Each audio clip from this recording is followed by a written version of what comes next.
All right, listen. You keep manifesting the same person in different bodies, right? Same fights, same beginning, same ending, same anxiety, same stress, same loops, the same stories, the same patterns, the same feelings that are inside you, and wondering why it keeps happening again. Sound familiar? And then you call it fate, or you call it karma, or you call it twin flames or shadow flames, or my favorite, it's a lesson, or the universe out there is testing you. No, it's identity memory.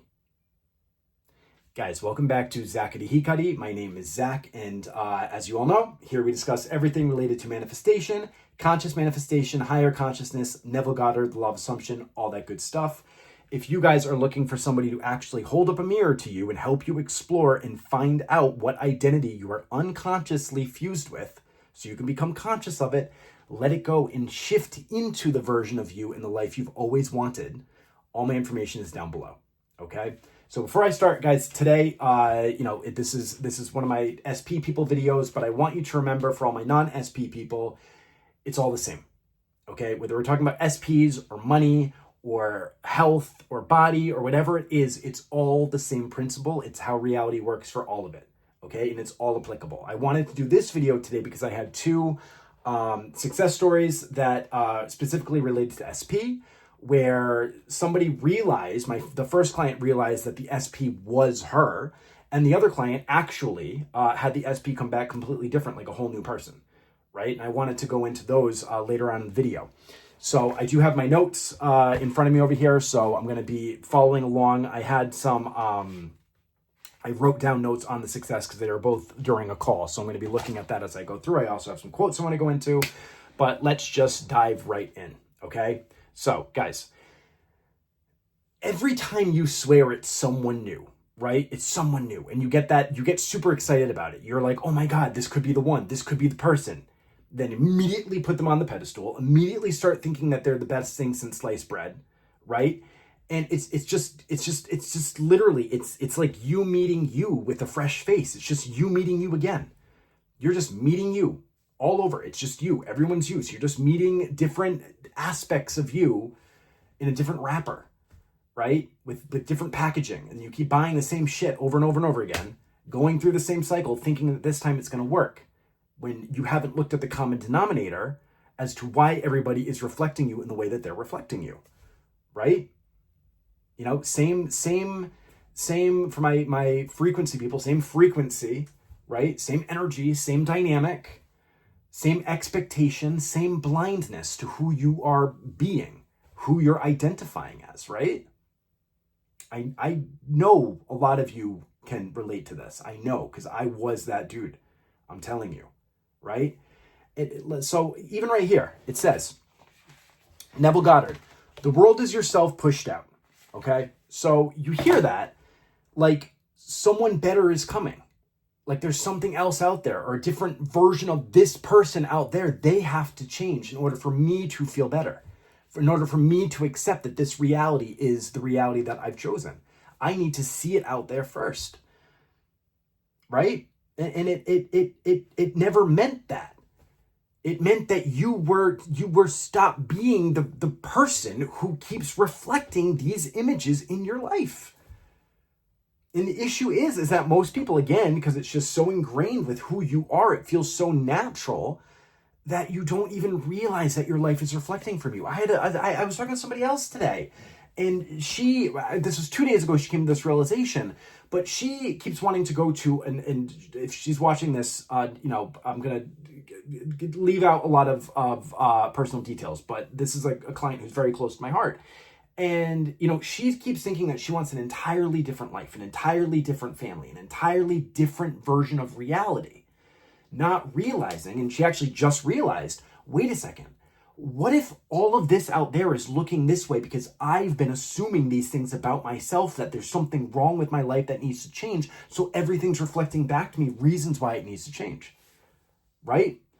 Like, you don't attract what you want, guys. The law of attraction that really messed everybody up back when they came up with that book, The Secret, and it was like cherry picking all this knowledge, trying to put up vision boards and all this stuff. All this stuff's powerful if you can actually, whatever. But this whole law of attracting, like attracting something outside there. Guys, you're not attracting anything. You're exposing who you are, right? And right now, like, you're looking for a different mirror that loves the mask that you refuse to change. So that's why you keep repeating the same cycles again and again and again, right? Like, they'll text you, the S people text you, and then you call it a sign, right? Oh my God, I'm getting movement. You call it a sign. Or then they disappear and you spiral, and then you're calling it a test. Guys, it's not a test, it's repetition, right? Like, how many, like, what did they say? Like, the definition of crazy is doing something over and over again.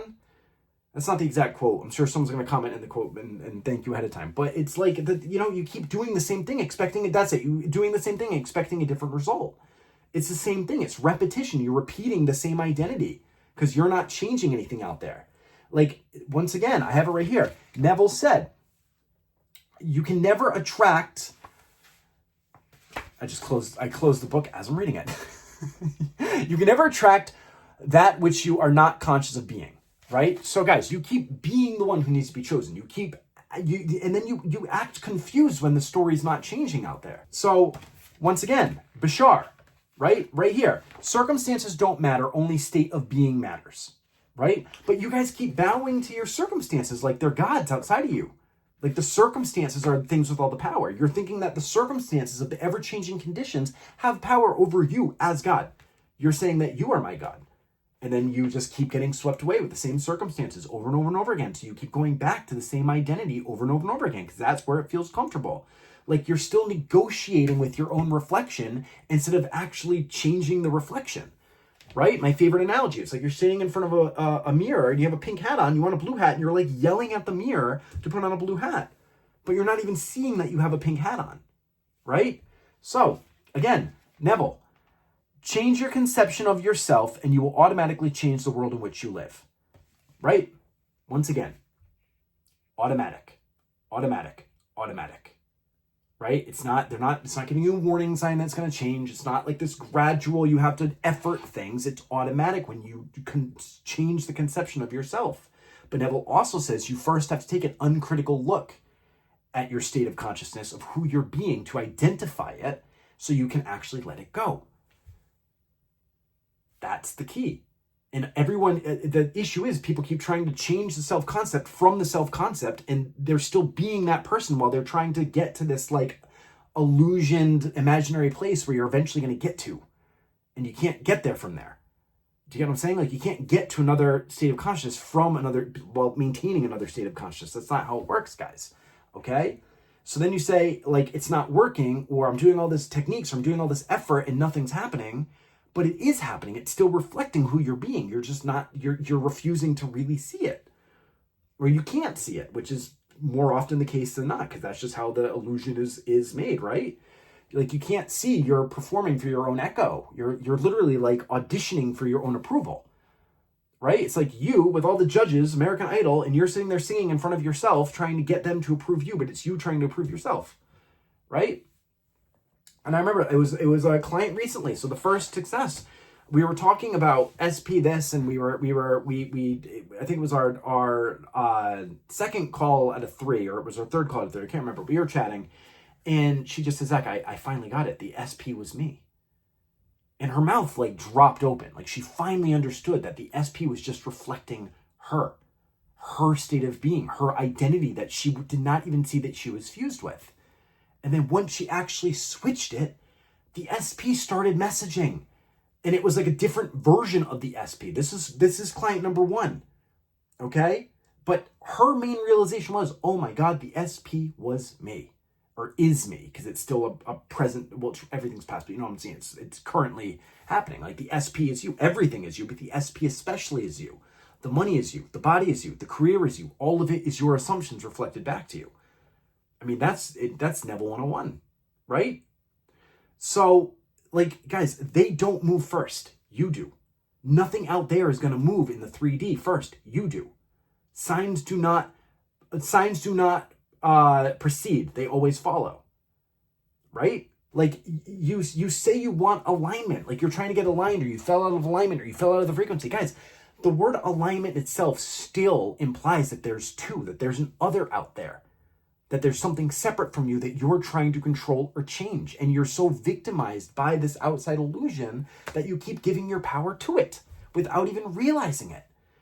And then you hop on the next YouTube video and the next technique and the next this and the next that, and you're like going in circles again, trying to effort your way there when that's not how it works. You just see who you're being.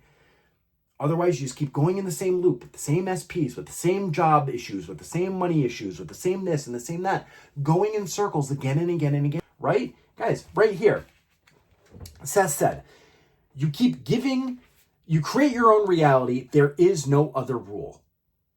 Okay?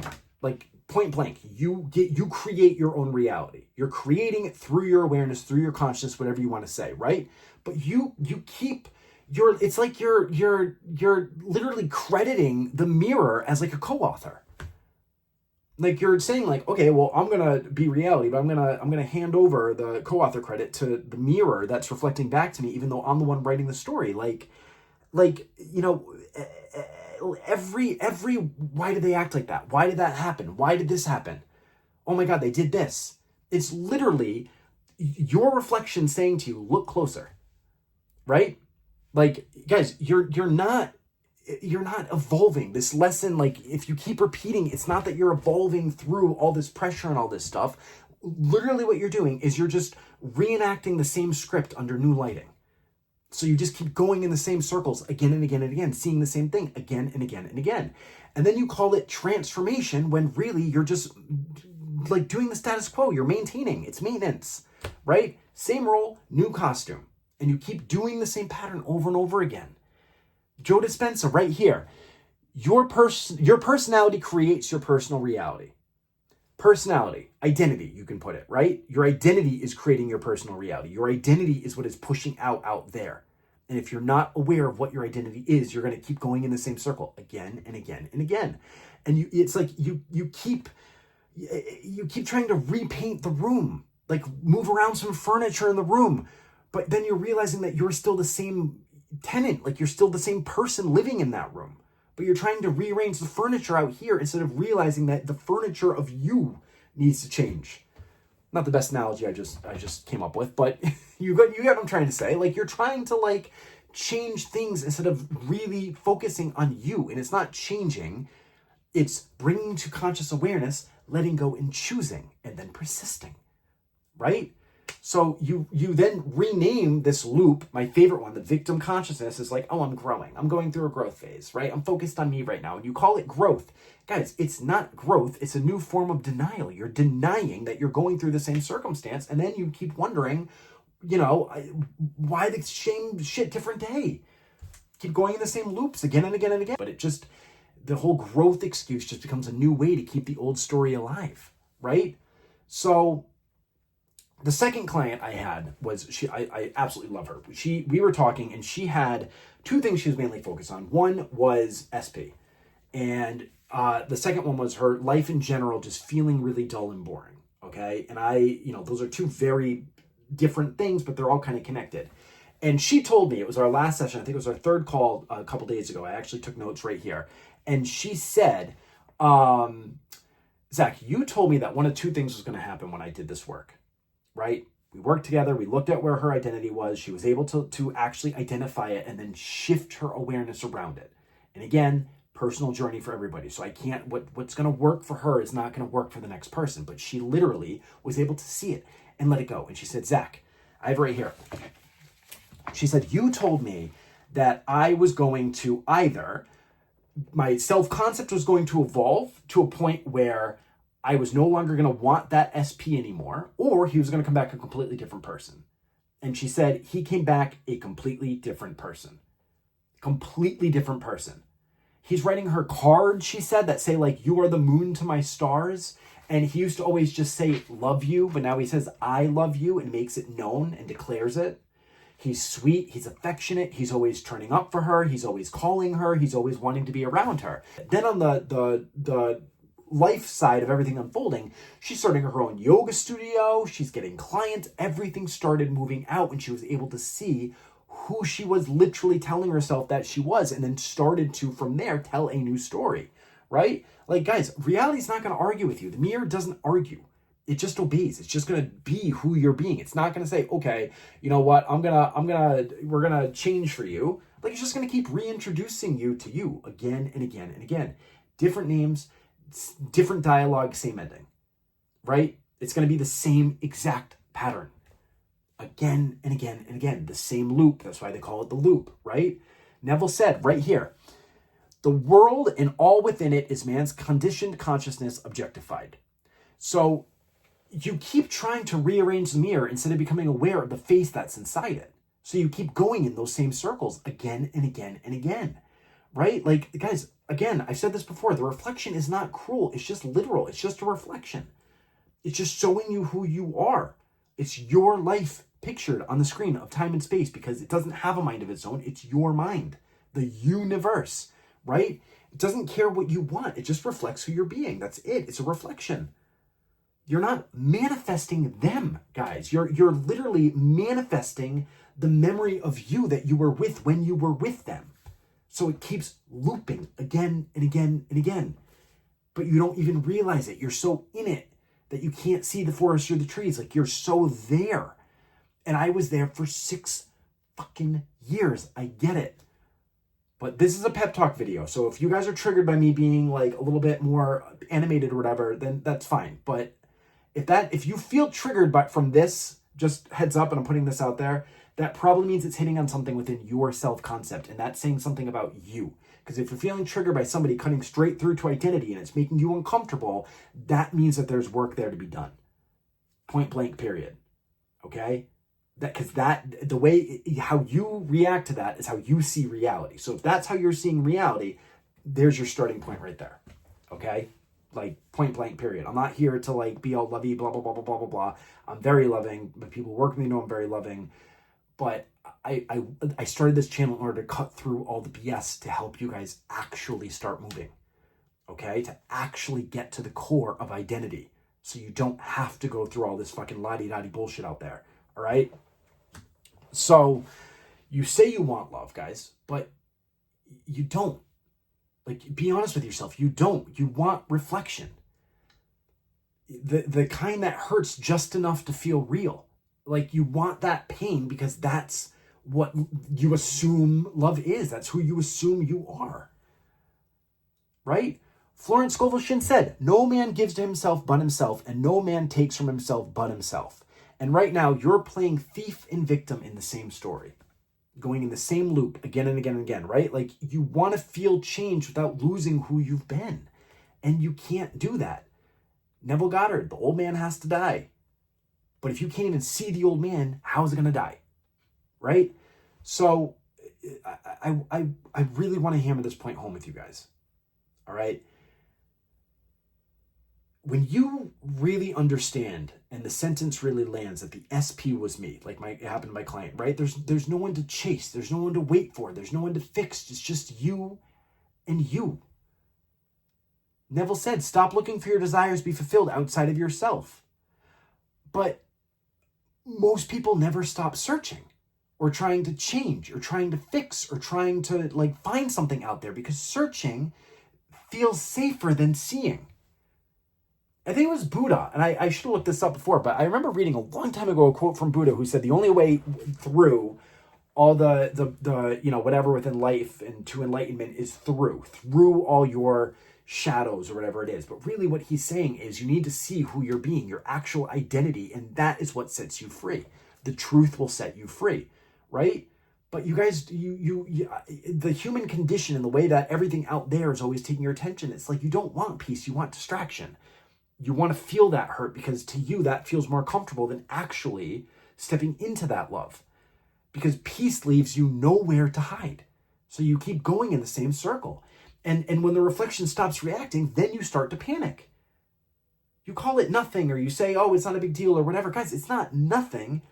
It's literally you being reflected and seeing who you are. Seth said, you get what you concentrate upon. There is no other main rule. And then you guys keep, concentrating on absence or concentrating on abuse or concentrating on this or concentrating on that, and you're calling it love.